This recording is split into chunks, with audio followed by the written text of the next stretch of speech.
Laura, can I see your plans for the August pledge drive? Sorry, Norm, we're not doing an August membership drive. We're taking a vacation from Pledge. A vacation from pledge? That's right, Norm. A vacation from Pledge. So long. Bye. Bye, Norm. Wait, what about me? Sorry, Norm, someone's got to stay here and run the station. Run the station?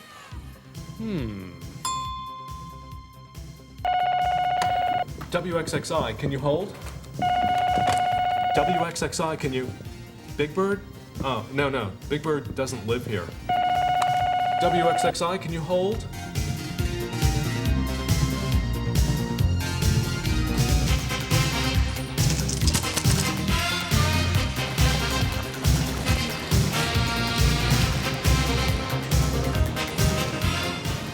Are you ready?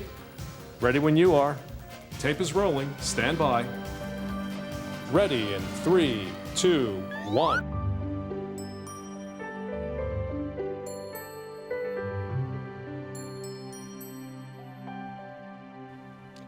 Hello and welcome to a special edition of Norm & Company. I'm Evan Dawson. Over the years, your host for Norm & Company has been, of course, Norm Silverstein, the CEO of WXXI since 1995. Norm has interviewed community leaders, luminaries, people who strive to make our world better. And today, I'm in the host chair because Norm is our guest. After nearly 3 decades of leadership, Norm Silverstein will be retiring as CEO of WXXI. When he arrived in the mid-1990s, WXXI was a very different place in more ways than one.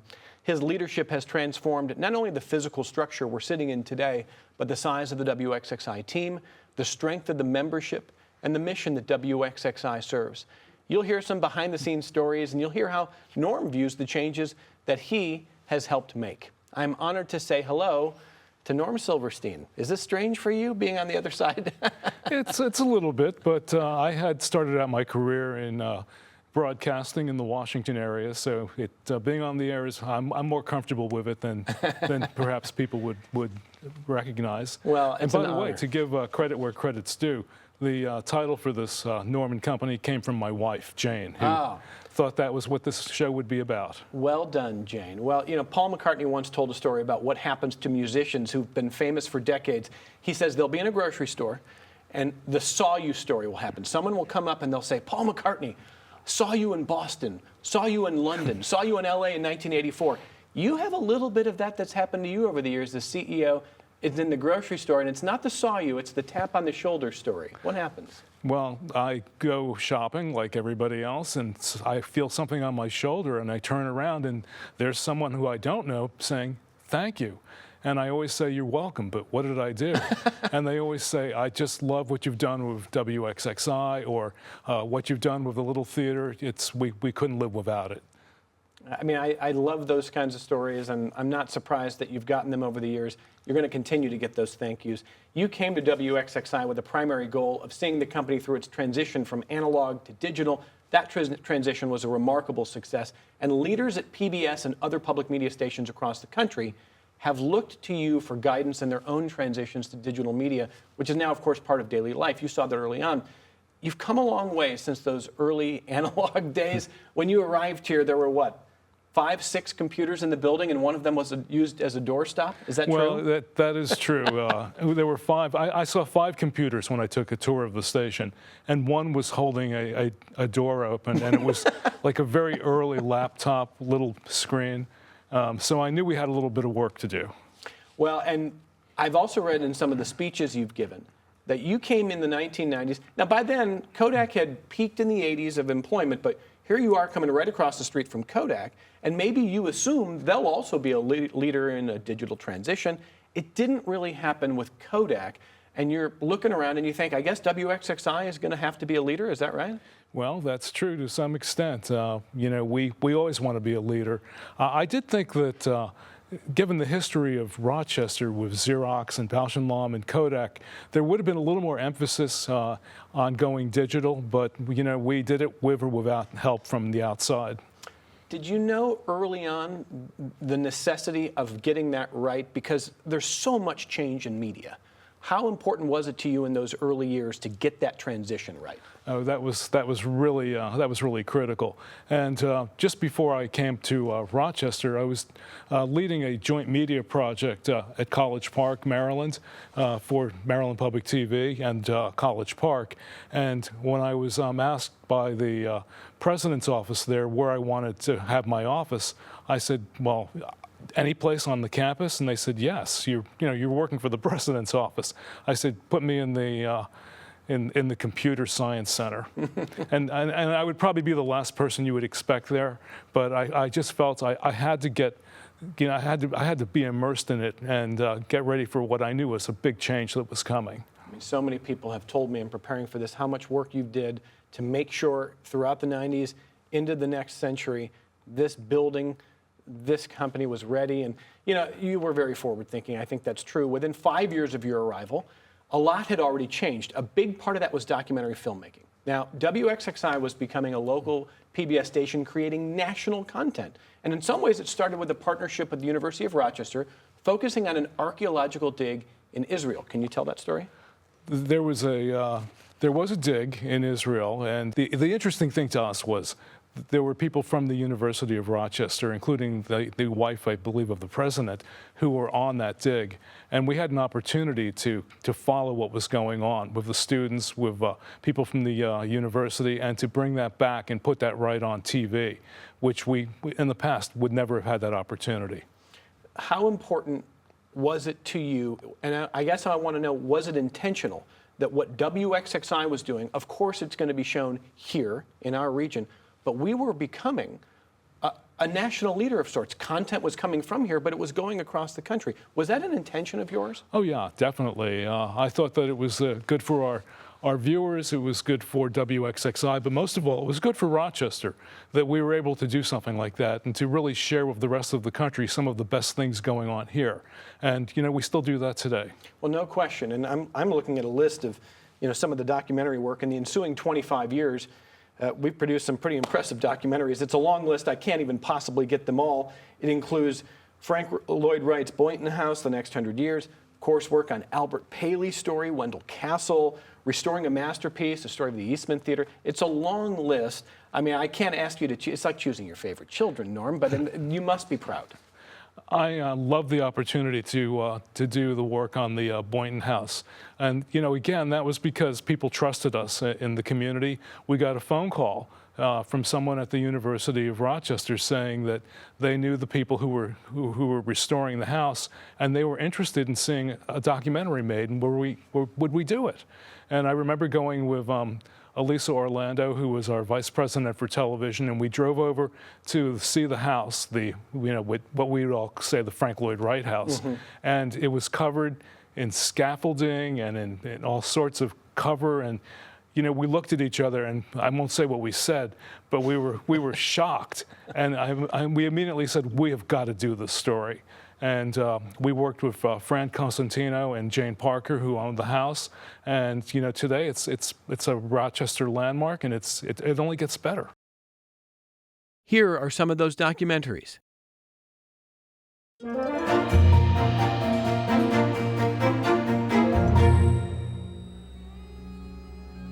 And what his team has left at Yodfat is a legacy. A mountain with a new place in history. And an open invitation to future generations. In 1850, Lewis Henry Morgan resurfaced to steer Parker's course. Morgan needed help with his Haudenosaunee studies, and he found his friend a new career as an engineer on the Erie Canal. When I first heard about it in Zurich, Switzerland, I was really excited about the whole project. Then followed it to Chicago and thought, boy, if Chicago could do this, what better city to bring this to than Rochester, New York? I looked down at the turquoise bracelet you sent me from San Juan. I looked at the miniature suns carved on it, 2 of them, one on either side of the turquoise. I looked at it, and everything you ever meant to me welled up in a great blur that hurt so much. For Charlotte Hale, photographs from an amusement park bring back happy memories of her son, Tyshawn Caldwell. But her smile quickly fades with another memory, how 10-year-old Tyshawn was shot and killed last year while he was on his bicycle. I guess Tyshawn heard my voice outside, so he came outside with his sneakers. And I teased him about his sneakers. I grabbed him around his neck, kissed him in the top of his head, and he just sat there for a couple of minutes. Decades of vision, loving care, luck, and sweat have transformed these rolling acres of once worthless farmland into one of the most honored shrines to golf. Built in 1922 as part of a school of music that has become world famous, this auditorium is a musical mecca for its many students, inspiring awe as much as opportunity.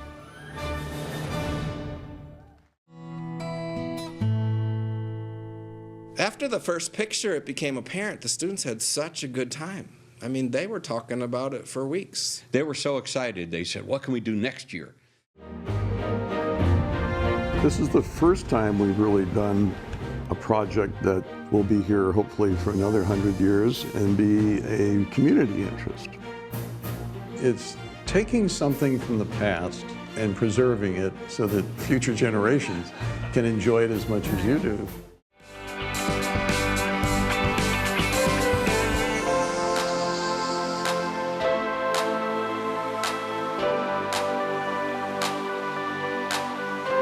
More than 2 years after being invited to exhibit his work in New York City, Paley's team arrives at Park Avenue. I just sit there and think, I can actually do this. I am actually sitting here playing. I never thought I would do that. It's amazing. It's a wonderful feeling.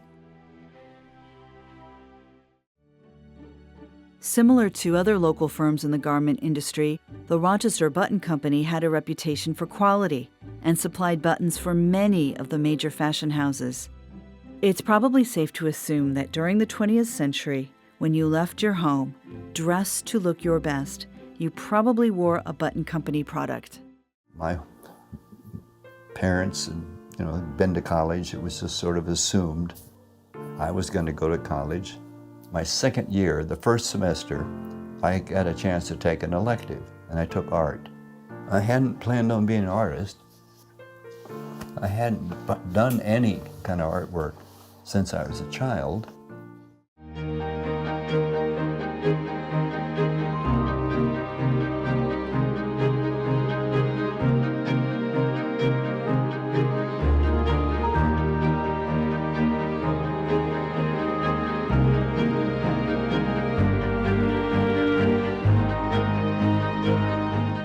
In the southern tier, the forests have returned, as have Black Bear. It's about connecting existing public lands and protecting resources like the Finger Lakes Trail.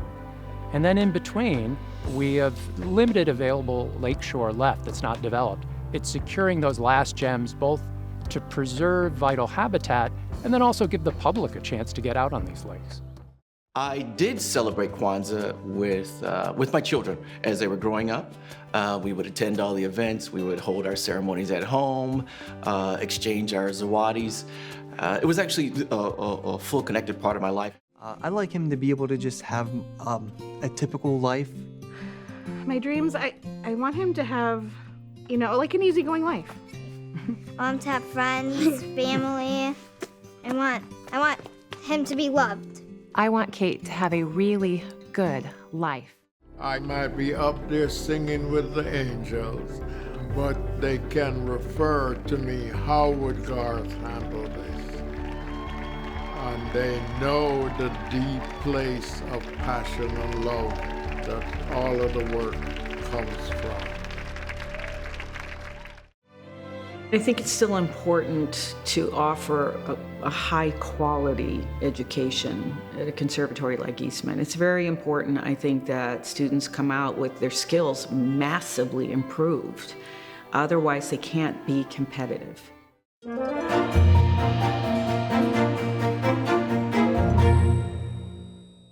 Paley, Castle. I hope Rochesterians appreciate their stories, and one of the reasons that they know these stories is because of WXXI, the documentary team, your leadership. And it's been interesting to see the national sort of appreciation for that. I think about Paley Castle. I hope they've also appreciated the work that's happened here. Oh, yeah, I think so. They were very cooperative in helping us get the real story, the story behind the story, particularly with Albert Paley, who was still, an active artist and turning out some great work. Well, you've also been committed to expanding WXXI's coverage in other ways, and I want to talk a little bit about Second Opinion. You talk about a national television show, broadcast on more than 280 public stations across the country. And I love the story of how Second Opinion came together in the first place, and I wonder if you could share some of that. I can share some of that. I was invited to dinner by a group of doctors in Rochester known as the Cone Journal Society. They get together and they would invite people to speak and ask questions. And I wasn't here very long, and I remember I was taking questions from the audience, and one of the doctors said, "I have a question. Why isn't there more health programming on television? In particular, how come there isn't more on public television?" And I said, well, that's because it's really expensive. If you're going to do a show like that, it has to be for a national audience. It's the only way you can get the kind of sponsorship that makes any sense. And it would be expensive. And one of the doctors said, well, what do you mean? How much? That could be $1 million. And one of the doctors said, well, that's not so much money. We raise money like that all the time. So I kind of laughed and said, well, if you can raise the money, we'll do the show. And I remember coming in the next morning and saying to my number two here, Susan Rogers, I'm not sure, but I think I may have committed us to doing a national health series on public television last night. And we all love Sue. I'm sure her reaction was very measured. Oh, knowing Sue, you can imagine what her reaction was. But, and we did occasionally raise about $1 million, not every year, but do you know that show was on for 18 seasons on television, which is almost unheard of. Amazing. More than 280 stations. You could have chosen to do that with expertise from Mayo. That was a big suggestion, I think, at the time. And I know you wanted to highlight talent in Rochester. That's true. We were talking to other medical centers, including Mayo Clinic. And, I'll tell you this story because she's no longer president of PBS, so I won't get in trouble. But we were visited by the then president of PBS, and on the way out, she said, I'll be seeing a lot more of you because I just got appointed to the board of the Mayo Clinic. And I just smiled and didn't say anything because obviously she was mixing up Rochester, Minnesota, and Rochester, New York. Yeah. And Rochester, New York. And that's when I said, this is supposed to be one of the drivers of the economy for the coming years for Rochester. And everyone was talking about how, the university and the city, they were all investing in making this the future of Rochester. And I said, why would we, for whatever reason, put our resources behind the Mayo Clinic or any place out of state when we are trying to help build the economy here? We'll go for it here. And you know what? It worked out great. Oh, no regrets to that at all, right? I mean, I think it was probably clear very early on that it was going to work, wasn't it? Well, we had a lot of help from the people in charge at the University of Rochester. That's how we were able to make it happen. And they supported us, and we had underwriting. We had the head of Excelis then was David Klein, and he knew the people in Chicago who were the people who really ran Blue Cross Blue Shield nationally. And when they came for a visit, he brought them over to the station, and he made a pitch. He said, you really should be the sponsors of this series. And they knew David, and they trusted him, and they came on as sponsors for about 15, 16 years. We're talking to Norm Silverstein, who is going to be retiring as CEO of WXXI. This is a special edition of Norm & Company, and as you probably know over the years, Norm has interviewed so many luminaries in our community, and it is our turn to turn the tables a little bit on him. I was told before this program by many people that, when you talk to Norm about Norm, he usually makes it about the community. He makes it about the mission. He makes it about WXXI. That is no surprise. Let me try to talk to Norm a little bit about Norm, and there's a story that I think is, it's a little inside baseball, but I think it's instructive as to how your leadership has been transformative. It was never a guarantee that acquiring City Newspaper, now City Magazine, creating a partnership with the Little Theater, it was never a guarantee that that would happen at all, and it was never a guarantee that it would work. And maybe there was a part of your career where you wouldn't have done it. You told me before we sat down together that there was some work that you did in your career that maybe changed your evaluation of risk aversion, and I wonder if you could share that. Well, Bill Baker, who was the president of WNET, the New York public station, called me up one day and said, I'm on the board of this Spanish university that is really well known across Europe, and he said, I think you would benefit from coming and doing one of their 6-month courses. And, you know, I kind of chuckled and said, well, you know, Bill, I have a master's degree from Johns Hopkins. What are they going to teach me? He said, no, really, you should look into this. And I kind of, you know, kept putting it to the side. And Bill just kept saying, we'll give you like a great price, which was true. It was almost free for me to go. And, you know, we also had a board chair, who was from Spain for a while, and he said, "Oh, that's the IESE Business School. They're like the Harvard of Europe. If you have an opportunity to go, do it." So I said, you know, let me talk to somebody who's done this. And I remember pulling out of the garage one day, and you know, my phone rang, and I pulled over, and it was a woman who had just finished this course, and I said, well, you know, why should I, you know, spend all this time doing this? And she said, well, when I finished the 6-month course, I wanted to run back down to NBC headquarters, jump on my desk and yell, we're doing everything wrong, we've got to start over. And I laughed and I said, you've got me. Because that's how I felt. I thought it was time that we had to like look at things differently. And you know, sure enough, it wasn't long after I did this that Sue walked into the office one day and said, you know, she said she was on the board of the Little Theater and they were having a lot of trouble with, they needed a new executive director, and all the things that they needed we were really good at. Would I consider a merger? Well, you know, it wasn't just my decision, but I knew I could take it to the board. And you know, if it was 5 years earlier, I might have said, oh, look, we've got all these, you know, commitments and we have to concentrate on what we're doing. But I realized I was being risk averse, and I said, we can take a look at it.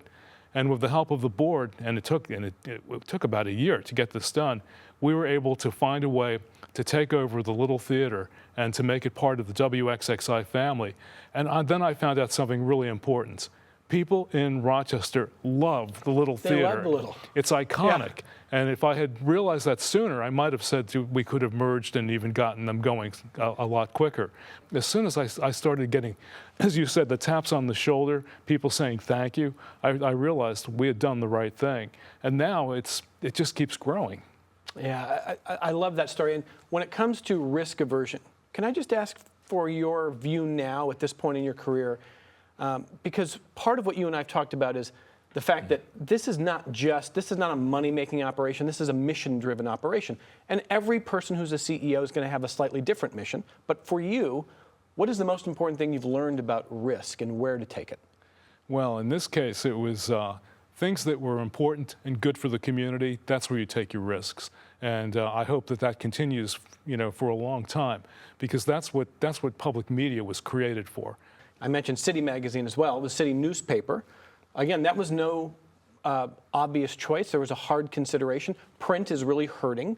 We're very proud of City, and I love that we're all in the same family now. But can you talk a little bit about that one? Well, you know, the Tollers had been running that paper since mid-1970s, and it had always been free. And, you know, they called us up and said, you know, we're getting on, and we're going to have to be retiring soon.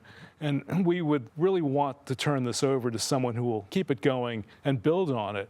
And they looked to us. And we took a hard look at it. I mean, it's the same thing. We got our board involved. We didn't just make quick decisions on things like this. And we thought, you know, with what was going on around the country, I mean, it was already the beginning of the stories about newspapers shutting down, news sources going away. And we felt we had an opportunity, perhaps with City, to keep it going and to also be a part of the journalism and public affairs part of the community.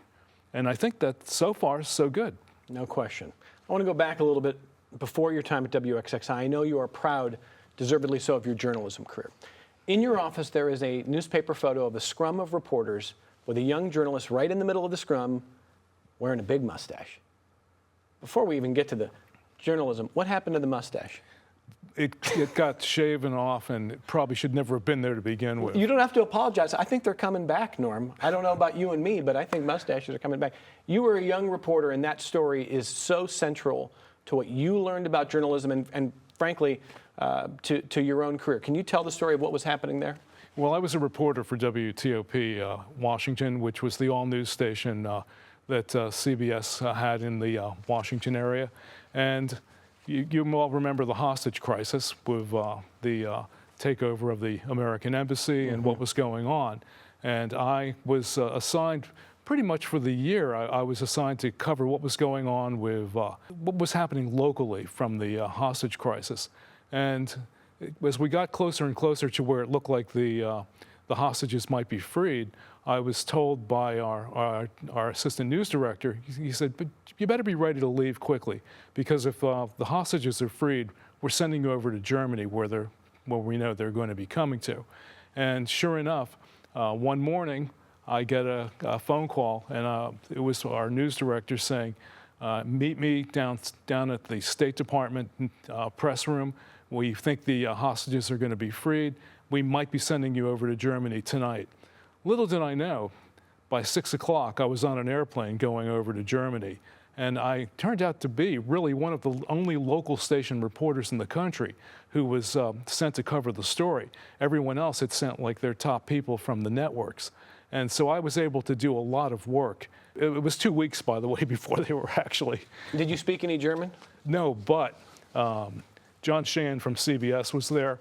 And when the hostages were freed, we were talking, and he said, hey, you're on the front page of the paper here.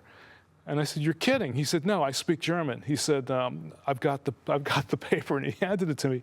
And there I was, bad mustache and all, with a microphone. And it was one of the first interviews with a freed hostage. And that was in Wiesbaden. But I had also been at the Rhein-Main Air Base, which was where the hostages landed after they were freed. And that's another great story.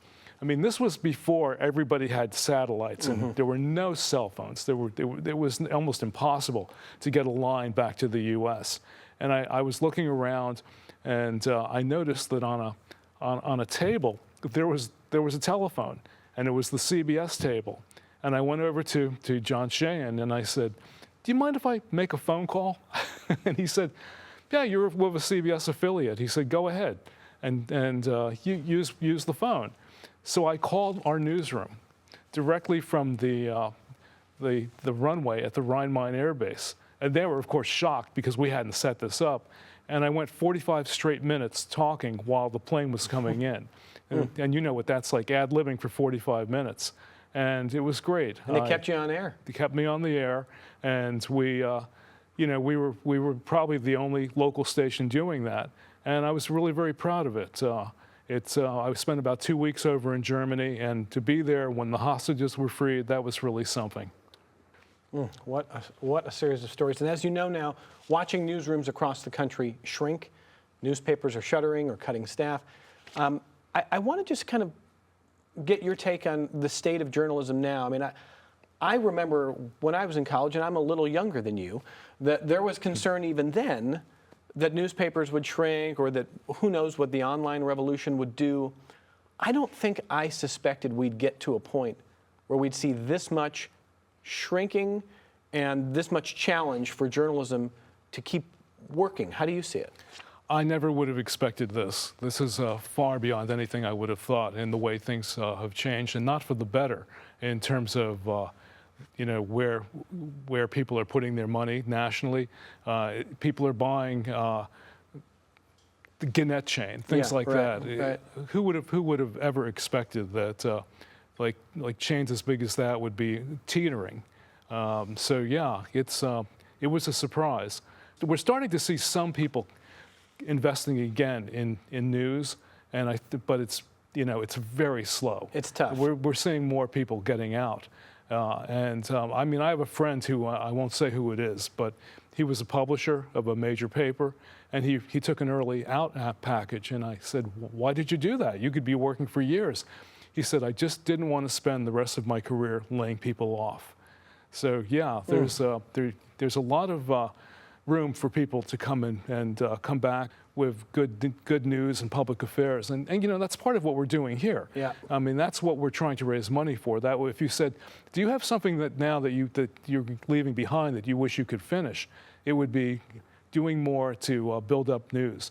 And by the way, we have one of the biggest news departments now in this community. I think the best. It's not well known. I think the best.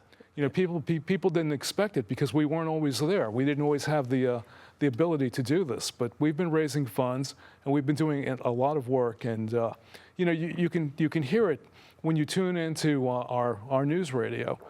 There's a lot of reports from the folks at City. I mean, when we merged with City, that really immediately gave us a stronger news department, and we're very proud of that. I share a lot of those sentiments, and I'm grateful for, I think the fact that you at the helm of WXXI have a journalism background has made us stronger. It's one of the few newsrooms I've been in that didn't cut immediately after I got there. And so perhaps in the future this will work. And you know, you're no stranger, by the way, to working with politicians. You did some work for a politician for 5 or 6 years in Maryland, I think. Yeah, I was deputy press secretary to the governor of Maryland for 5 years. And you learn a lot there. And some politicians have been maybe more receptive to your phone calls over the years than less. But do you think your time working in that office for those 6 years or so helped prepare you for the work that you had to do as CEO? Oh yeah, for sure.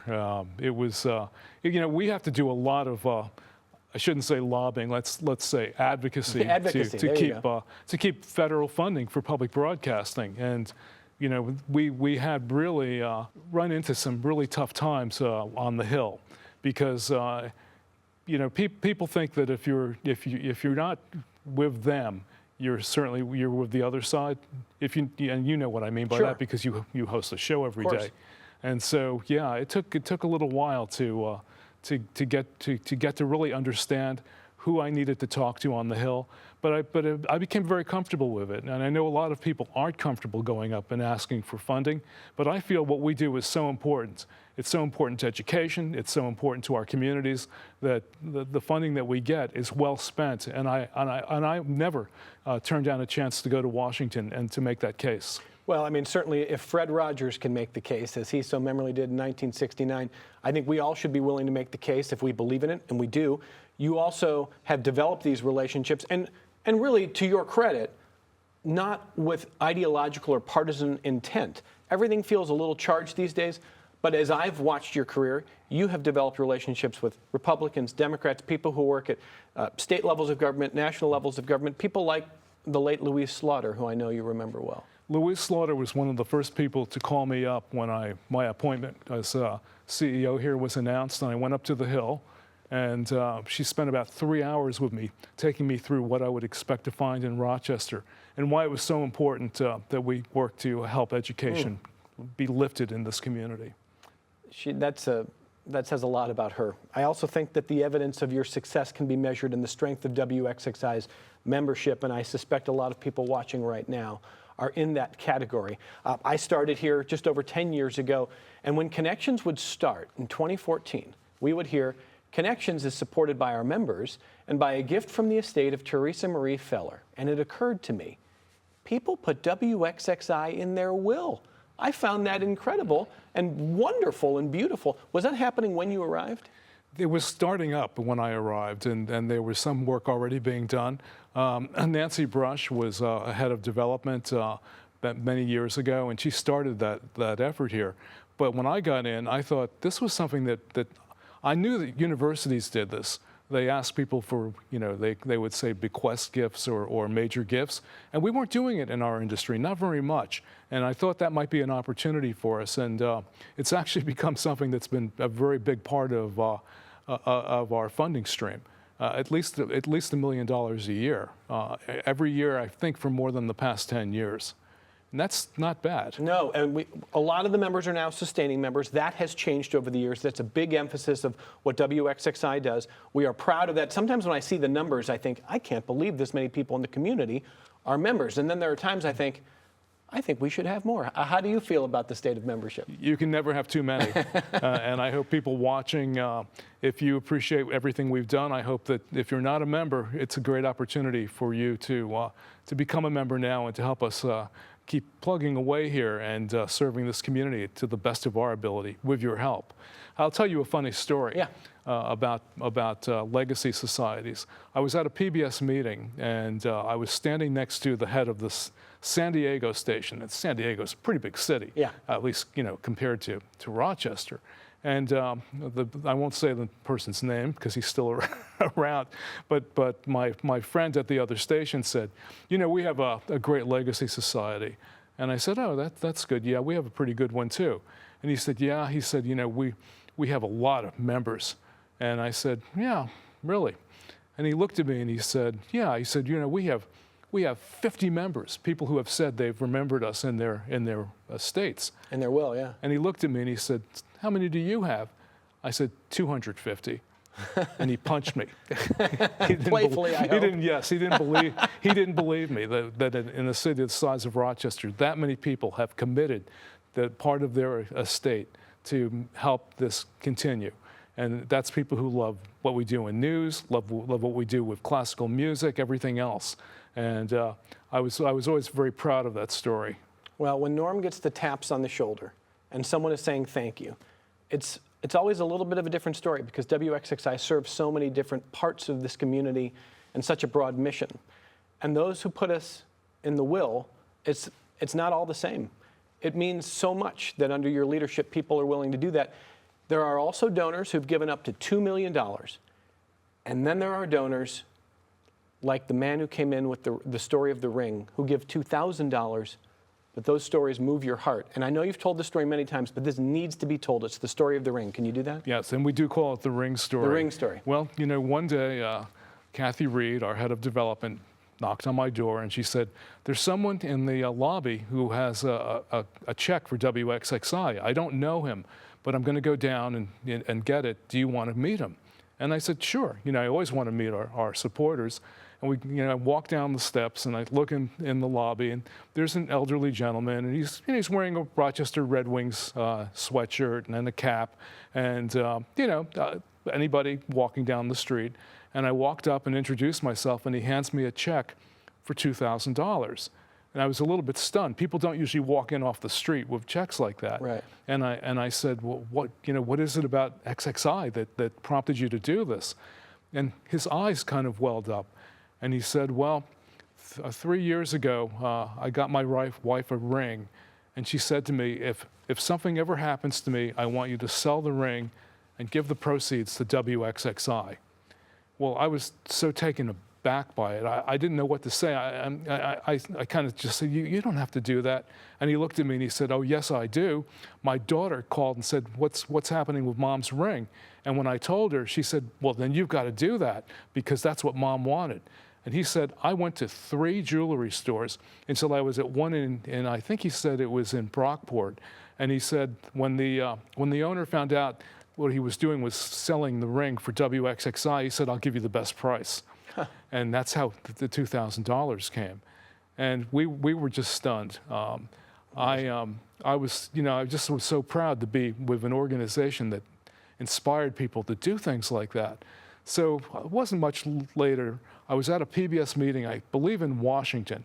And you're at a conference, and everything at the end at a conference, people can't wait to get out. Ready to go home. Yeah, people are yawning. And I don't know why, but I stood up and I said, excuse me, but I want to share something with you because it tells you why we do what we do. And I told the story. And I looked around, there were hundreds of people in the room, and there was hardly a dry eye in the house. And the president of PBS has taken that story around the country and told other stations about it. What a story. That's the story of the ring. There are many, many people who have given gifts because this matters to them, it matters to their family, and that maybe is the most emblematic, but to everybody who is a member, I know that there's so much gratitude and appreciation. One of the great benefits of transitioning to digital is the ability for our colleagues in radio and television to meet audiences where they are. This marks 50 years of Classical 91.5, and our colleagues in the classical department say that with digital technology, they can highlight the rich cultural community that really is Rochester and bring wonderful local music to everyone in the community. What do you think WXXI's role is in elevating the local arts community? Well, I think it's really important, and people look to us to help promote what's going on, but mostly they look to us because they know we don't see the other organizations here as competitors, but as our potential partners. And you can ask folks at the RPO, at GIVA, at MAG, and you can go on, and we're always looking for opportunities to work with and to help the other organizations be successful. And I think that's a big reason why we were created, to do things like that. I never understand why people feel we should be competing with anybody for funding. We should be working together to get more funding and to do more for the community. You have established numerous partnerships with the arts community, from Garth Fagan Dance to the Eastman School of Music, the Jazz Festival. Some of those have been the subjects of documentaries produced by WXXI. Well, we did about 8 or 10 shows that went out nationally on the Jazz Festival. And, you know, I mean, I loved being able to do those. It's expensive. We can't always do those shows every year. But when we did them, we always heard back positive things about the city. People loved seeing Rochester on nationally. And when it comes to the partnerships you've established here, I mean, I think of Garth Fagan Dance, I mean, he's a legend.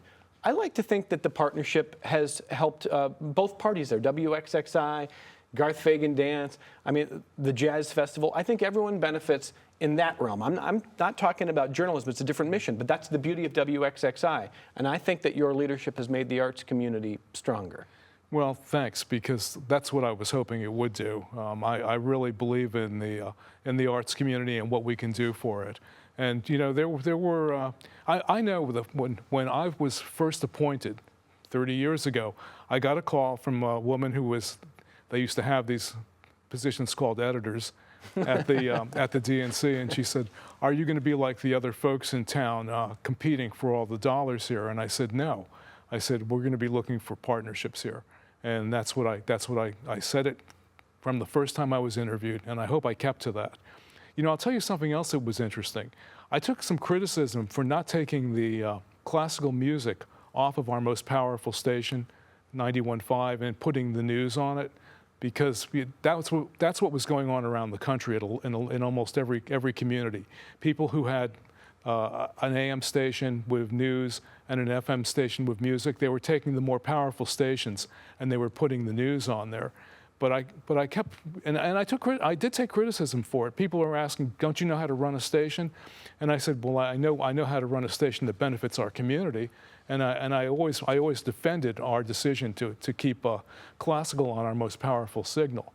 And you know, I think it really helped the RPO, and that's what I was told by people at the RPO, that more people heard them on 91.5 than ever got to the theater to see them.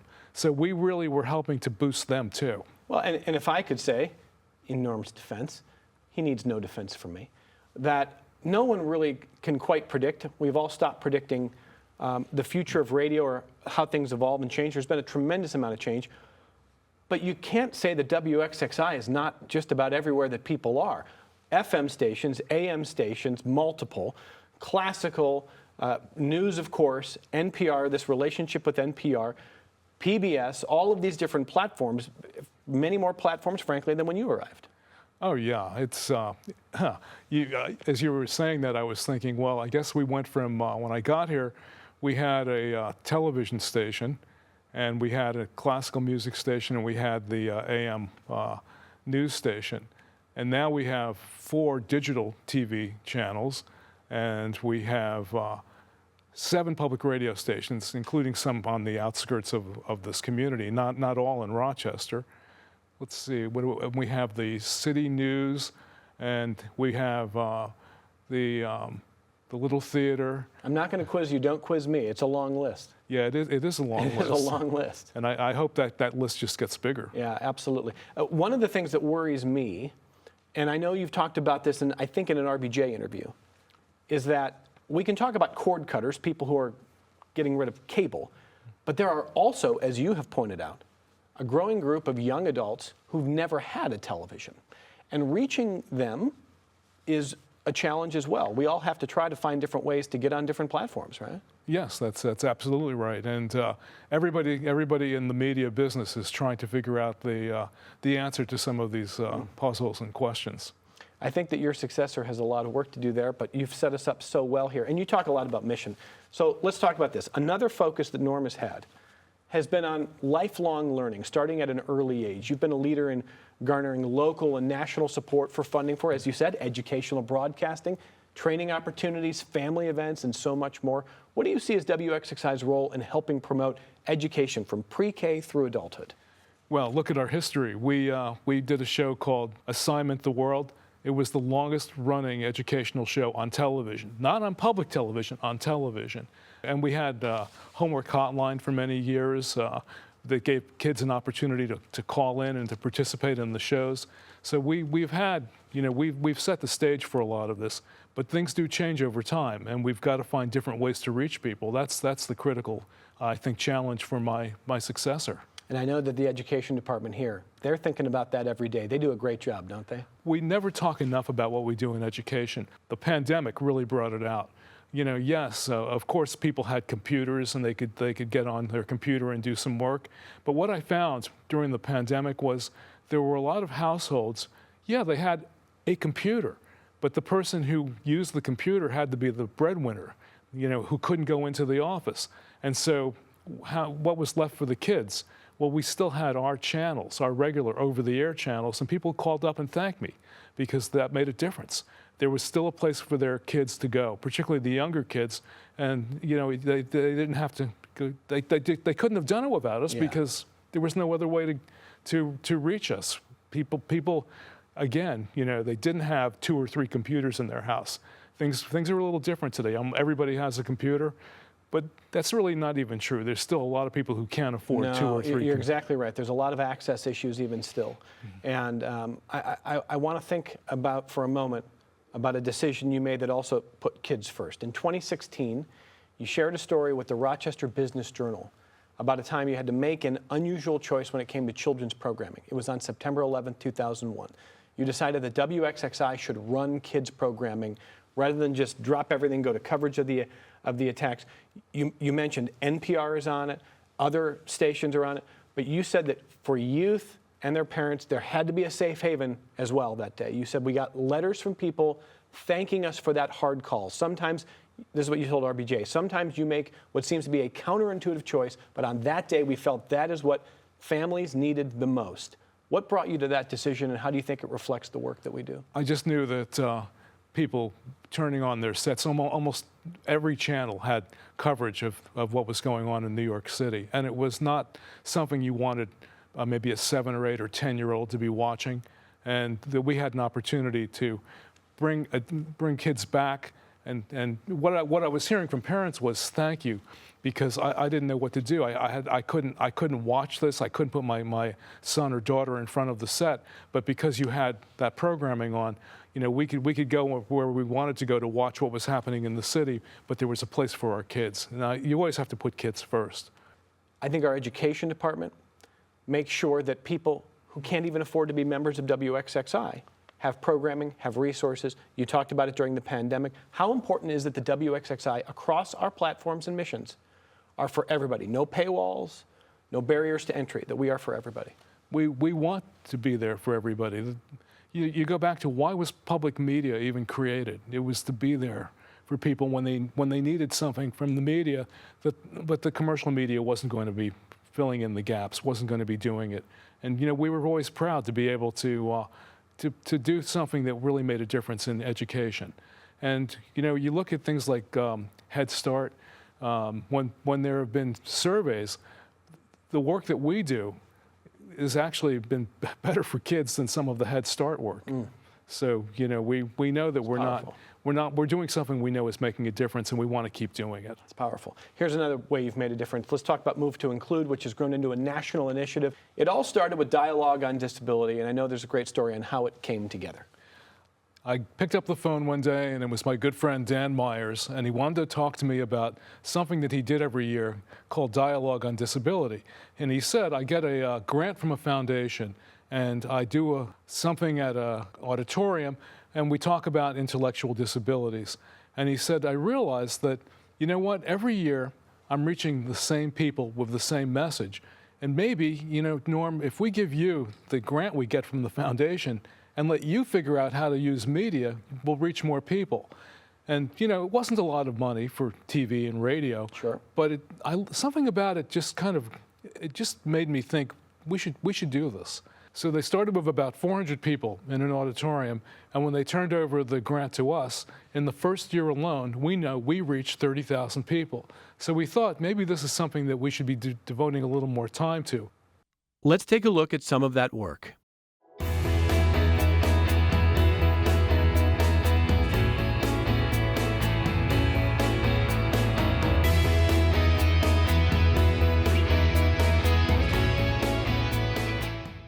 Enter WXXI 2003. We started the partnership, and it's just grown over the years. And we've been the beneficiary of incredible stories, even more and more content, and then being able to see that we're building a world that is getting closer and closer to inclusion. People in the disability community often say nothing about us without us.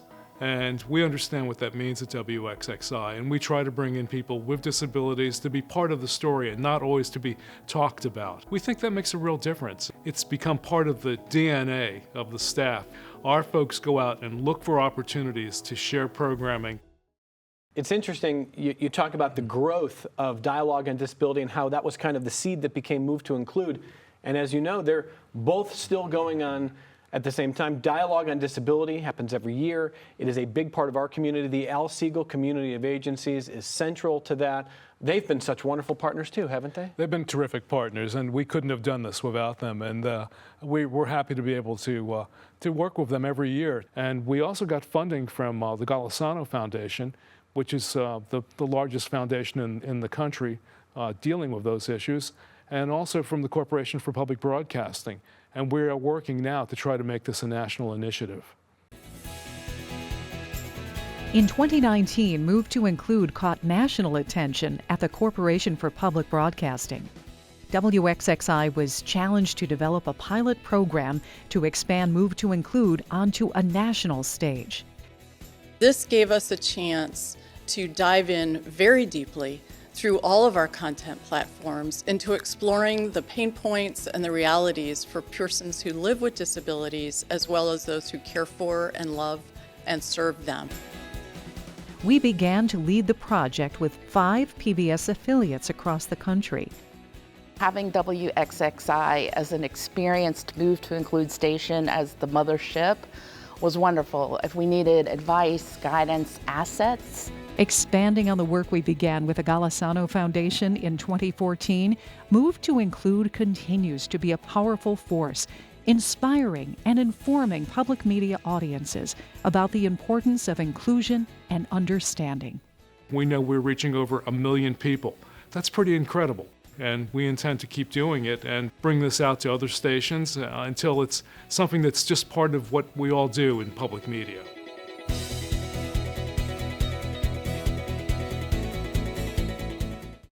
When the community hears WXXI, it's 2024. A lot has changed in 3 decades. What do you want people to think about when they hear WXXI? That this is a place where you're always going to learn something when you tune in, no matter what. Whether you're listening to something from the Gateways Music Festival or you're watching a show with your kids, a show that maybe was originated from something from, say, Sesame Street. That's what I want people to always think about. That they're always going to learn something, and it's always going to be something that their kids will benefit from. There's a lot of people in this building who appreciate not only your leadership, but the decisions you've made that have allowed for a lot of growth. I'm one of them. There's not a whole lot of talk shows locally left in the country, regional shows. You had to make a decision more than 10 years ago what to do about that. It's part of the reason I'm here. Every department, it seems, has grown in 30 years. Do you think about your legacy? Do you think about what you want people to remember about you or think about you in your time here? I never really thought much about my legacy, to be honest, but I always thought about the station. I wanted people to think about XXI being, a special place and being a place people want to come to work and being a place that makes a difference. Well, I want to close by asking you, I've been the host today. You've been the host many times for Norman Company throughout your career. And you've certainly talked to luminaries in this community, people like the Glazers. And I wanted to give you some space to share some final thoughts on what you learned in those kind of conversations. I'll tell you what I learned from the Glazers. First of all, I love them, Jane and Larry. They were the co-chairs of our capital campaign. And they were always there whenever we needed something. And the day that that their plane went down is one that I'll never forget. I tore my heart out when I heard what was going on. And I think that there's one thing that Larry said at the end of our interview, because I interviewed both of them. It was, you know, usually I interviewed one person, but in their case, for whatever reason, you know, both Jane and Larry did a lot of, they both contributed so much to the community. I thought they should be interviewed together. And at the end of the show, I said something to Larry about, is there anything you'd like to add? And he said, you got to give back. You've got to give back. And he said to the community. And that was how we ended that show. Well, I have to say it feels good to give back to the community. The community has been great to us. And I personally have been blessed with the Tinkerbell theory. I have this Tinkerbell dust that's sprinkled over me, and it's been terrific. So, got to give back. You got to give back. I never forgot that. What you've done to grow the membership and the mission, I think it's been well covered this hour. But I just want to thank you on behalf of all of the staff. It has been an honor. Thank you very much. Well, you're very welcome, and it's been an honor to work with such great people. And it seems like every time I look at an email, it's usually saying something about another award given to someone at the station, including Edward R. Murrow Awards, the biggest awards in broadcasting. And you know, we have a joke that we really have to do some more construction because we don't have room for all the awards the station has won. It's a reflection of so many wonderful people and also of you. That is Norm Silverstein, reflecting on a remarkable career in leadership. He's given so much to public broadcasting, and our community is stronger and better for it. So from a long list of WXXI team members who have contributed to this production, I say thank you for watching.